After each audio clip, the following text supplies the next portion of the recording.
We're here to bring a new type of news show.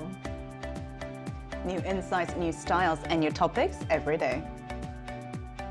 We are News Generation. Bringing news just for you. It's Tuesday, July 1st, here in Seoul. I'm Lee Soo-jin, and this is News Generation. Joining us today is Jessica Hong. Happy July, everyone! Happy July! It's July, we made it! And Kang Moon-ju is also with us today. Happy Tuesday! Happy Tuesday! And both are here to speak on behalf of people in their 20s and 30s. So it's Tuesday, which means we're going to begin with our keyword news, where we look at a story that has been gaining traction over the past 24 hours. And today's keyword is Demon Hunters. The movie, being hailed as a film of the summer on Netflix, might come as a surprise. It's an animated musical about a K-pop girl group leading a double life as demon hunters. K-pop Demon Hunters, produced by Sony Pictures Animation, the studio behind the Spider-Verse films, premiered on July 20 and has remained high on Netflix charts in several countries since its release. And not only is the film itself topping charts, but its soundtrack is making waves as well, debuting at number 8 on the Billboard 200, which ranks the most popular albums in the US. So, Moon-ju, have you watched this film, and what does it say about the power of K-pop and also Korean culture in general that global studios are building major productions around them? Yeah, I believe the recent release of this K-pop themed film is a clear sign of how far the K-pop industry has been advanced, and it's no longer just about the music. So this very idea that a film centered around the K-pop could generate such strong anticipation from global fans does speak volumes. And in fact, as of last night, it was ranked first on the Netflix's top 10 movies drawing worldwide attention. And as someone who genuinely loves the K-pop, seeing this kind of effect is very happy, and I couldn't be more happier. And on a personal note, seeing some of my best actresses and actors in the cast list made me more exciting to watch this film. Right, I'm not sure exactly who your favorite actors are, but I was actually really surprised that, it's an international studio that's producing it, but seeing actors like An Hyo-seop on it was quite surprising. So I feel like it does really blend the best of both worlds. So Cheska, what are your thoughts on this? I mean, I couldn't agree with you more, Soo-jin. First of all, I thought it was really cute because it was like a K-pop themed musical. And I was actually watching a snippet of it while it was playing on the VCR. But I mean, I saw the cast behind this film and it was star-studded. There's Daniel Day-Kim, Kim Yoon-jin, there's Ken Jeong, and even Lee Byung-hun from Squid Games. So it feels like it is absolutely star-studded and packed. And as you mentioned, it is from the studio that made also Spider-Man universe. So it seems like it's definitely taken on this new level of production, cast, and music because it's charting on the Billboard as well. So I'm definitely excited to see how far it can go because it does definitely have a lot of elements of Korean culture in it. So I'm quite excited to see, yeah. Yeah, I have a close friend of mine who's been raving about this since when it came out. Yeah. And she said the music, you mentioned the music, and she said the soundtrack of it, the K-pop is more than K-pop and the K-pop's really being released these days, which I thought was quite interesting. Maybe that is why it's doing so well on the Billboard. Right, maybe, yeah. So with stories like this now coming from major international studios, it seems K-pop's influence is no longer just a music trend, it's shaping what the world wants to watch next. And that concludes our keyword news for this Tuesday. And as we make our way into the work week, we're taking a closer look at a topic that's relevant to Gen Zs hoping to make the most of their summer vacation. So let's take a look at a screen to find out more. July has arrived, which means it's peak summer vacation season for many students.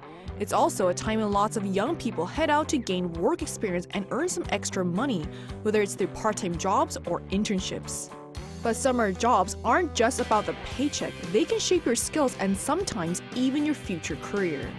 Today on News Generation, we're talking about how Gen Zs are spending their summer and sharing some of our own personal experiences with part-time jobs along the way. So as we just saw in the video, we're going to talk about summer jobs and our personal experiences with them. Cheska, can you start us off by telling us what college students in Korea usually do during summer break? Yes, college and summer break is definitely a hot combination and a hot time for college students. And I'm quite confident that many college students are dying to travel, party, and rest up because the number one on the list is traveling, whether it's international or domestic. And if we reflect back upon our college years, I'm sure as soon as we near the summer vacation, I think every one of us was dying to just get out and do something, right? And the next is invest in their appearances, their fitness, study for language, and etc. But what they desire and aspire to is slightly different from what they, quote, have to do. So if you look at the screen, this is the list of things that college students say they ought to do during summer. And number one was a part-time job, perhaps to pay for college or earn extra cash. The next was study for foreign language, closely followed by getting a license related to their majors to upgrade their resumes. And then the next was fitness and improvement in their physical appearance, and employment prep was also followed by that. So this all goes to show that there is always a gap between idealism and the reality of what is immediately urgent and what we have to check off from the list. Because if we had unlimited resources, I'm sure everybody would want to travel and party up. Yeah. Right. I think what you said really reminds you of the trend on social media, the reality versus expectation. Yes, the highlight that you see versus like what it really is on the behind. Yeah. Right. So it's very clear that, for a lot of college students, like they end up doing what they might not want to do, which is like, building the resume or studying. But I guess that is the reality for many college students these days. Exactly. So Moonju, but why do students in Korea work part-time? Yeah, so let's take a look at this reality. It's important to understand why many Korean college students take on part-time jobs, often at the expense of pursuing what they truly want to do. So the primary reason, cited by a striking 89%, is to cover daily living expenses or secure spending money, as you can see from our screen right now. Beyond financial necessity, students also engage in part-time work for other reasons, such as gaining diverse experiences, which 42% of respondents answered they do so, and saving up for travel expenses and paying tuition fees, and last but not least, for desired personal items. And when it comes to preferred types of part-time work, students show a strong preference for store management and retail positions, followed by cafe or barista roles, and food service jobs such as restaurant servers or kitchen help. And lastly, part-time roles at companies and even temporary roles in government offices are often preferred by college students. So what about you guys? Have either of you had part-time jobs before? Cheska, have you? Yes, I have. And I think my experience fits quite nicely into today's topic because when I was in college in the States, I actually worked in the college cafe. And in the States, it is very common to have a part-time job. I mean, even in school, they would work at like the school office, they would do TAs, and it's a great way to earn a few bucks. But I think for me, I really wanted to get to know the people a bit more. So if you work in the school cafeteria or school cafe serving coffees and sweets, you see your friends and you see the students in the campus that is so big, especially in American colleges. So it was just a great way. And even after coming to Korea, from time to time, I actually did work at a cafe as a part-timer because I really love caffeine. And just the atmosphere of serving coffee and sweets to people, you learn a lot about life. And there was a lot of physical labor involved, cleaning, washing, and even emotional labor, right? Because you have to greet people on a daily basis. But it was a great learning experience in terms of not only value of money, but like how do you service people hands-on and how your service actually could affect the people's daily lives. Yeah. I think what you said about how it's important to work in like an area that you're interested in is really important because I'm sure your customers also felt that you loved coffee. I hope so too, because I was always high on caffeine and happy and was ready to serve them. So I hope they got that energy too. I'm sure they did. And also, I actually saw a listing on that went viral in Korea a while back, and they showed like people's top picks for like ideal part-time jobs. And one of them was one in the Korean folk village, Minsokcheon. And it was the one for like a beggar position. So they would play the role. They would play the role of beggar. So I actually really like how you like cafes. I love these like traditional places. So I was like, maybe I should apply. But I heard the competition is fierce. So I mean, the beggar position. For the beggar position, it's very popular. You got one competitor over here. Are you interested in doing that? I will. I I love how the most popular one is the beggar position. Beggar. Selling the cafe, I guess it was the beggar. Yeah. So what about you, Moonju? I wasn't really allowed to work in the States because I wasn't a citizen of the United States, but I do have some experience here in South Korea. I'm one of the 42% of students who took on part-time work to gain diverse experiences. Back in college, I majored in sports management and wanted to build some hands-on experience related to my field. So I worked at places like Korea Institute of Sports Science and a sports agency, where my main responsibilities were research and administrative support. And looking back, those part-time jobs played a meaningful role in helping me shape my career path in general. Although I'm working in a quite different industry right now, at that time I was fully intended to work in a sports industry, and I believe if I really did, it would have been a great asset, those part-time works that I've done as an internship. So I think it's genuinely recommend part-time work. It's not just about the money. I mean, money is important, but there are some other things that you can really gain from doing part-time jobs, which is the doors it can open for you for the future, and insight it can give you into the working field. So I think I recommend you all trying some part-time jobs. Right, like you said, so working part-time can be a great experience, but the reality is things don't always go the way we plan. So have you ever experienced any conflicts or difficult situations while working part-time, Moonju? In my case, thankfully, I was fortunate enough to work with kind and respectful supervisors. But however, hearing from my friends, I think it's very often to experience some conflicts with employers and supervisors. From a part-timer's perspective, it can be incredibly frustrating to deal with overly authoritative supervisors, or irregular or unfair work schedules, and even delays in receiving proper overwork or overtime payments. Those are kind of the most common conflicts that part-timers and employers are having right now. And these issues aren't just inconvenient. They make part-time workers feel like they're disrespected, they're undervalued. So I think that's something that really needs to be addressed. Right, speaking of what needs to be addressed, I don't want to put you on a spot, but do you mind showing or acting out what that would look like for us? Maybe Jessica can also help? I would help by being the authoritative boss. Yeah. Well, I'm on the spot right now. Yes, you are. I'll try. Yeah. Well, here you go. Hey, boss. I just noticed something seems off with my last month's payment. Could we take a quick look about it together? Sure. Okay. Last time, you remember we closed the shop 10 minutes early. Your hourly page is 10,000 won. So divided by that 6, I took the 10 minutes off from your paycheck. I don't see the problem. Yes, boss. I'm sorry. We My count bad. by the minutes. Yeah. Great. That Thank was you. great acting. I have to say, I shouldn't be clapping, but I want to clap. That was great from both of you guys. Demon Hunters, are you watching? So many pictures. So many pictures, are you watching? Okay, so that was from the employee perspective. Yes. But since you guys already did one, do you mind doing another one, this time from an employer's perspective? Absolutely, because we spoke, as you said, Sujin, we spoke from the employed perspective, but from someone who is on the employment perspective, there is a community of business owners called 아프니까 사장이다, and it's a play on words called CEO Hurts, because they have testimonials of those, people, part-timers who don't show up without notice on the day of, people who would ignore a call because they have a call phobia, or even other behaviors that actually negatively impact their business itself, even though the bosses are paying to improve their services. Yeah. So, do you think you can show us what that would look I'm like? so ready. I'm so ready. All right, it's not my turn, right? Hey, boss. So I'm going to be the boss that hired the wrong person. The phone rings.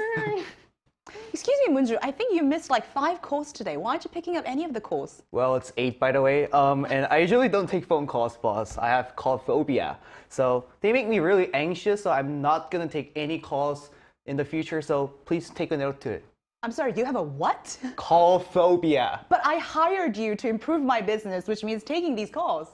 Fine, you want to rewrite our contract now? Wow. FYI, I'm not this kind of person, guys. This is just, He's just really good at acting. Yes. yeah. Watching Netflix, I'm right here. We're all available.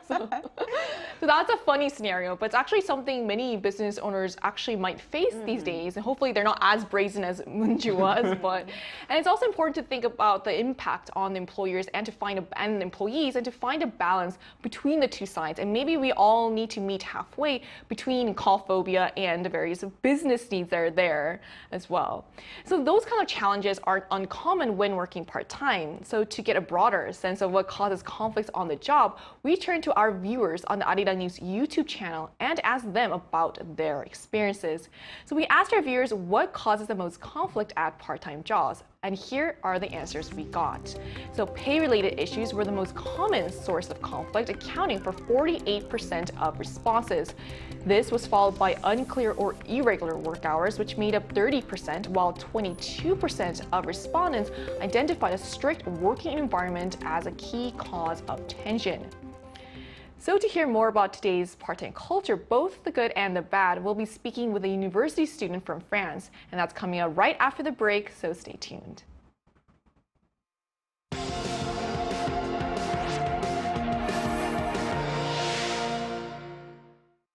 NewsGen wants to hear from you. Go to YouTube and search our channel Arirang News. Click Community and leave a comment down below. Make a new type of news with us.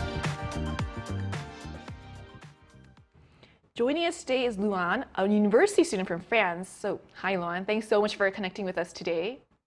Hello. So do a lot of college students in your country work part-time jobs? So do you? Yeah, like in France, I think almost every student works part-time job to pay for rent and food.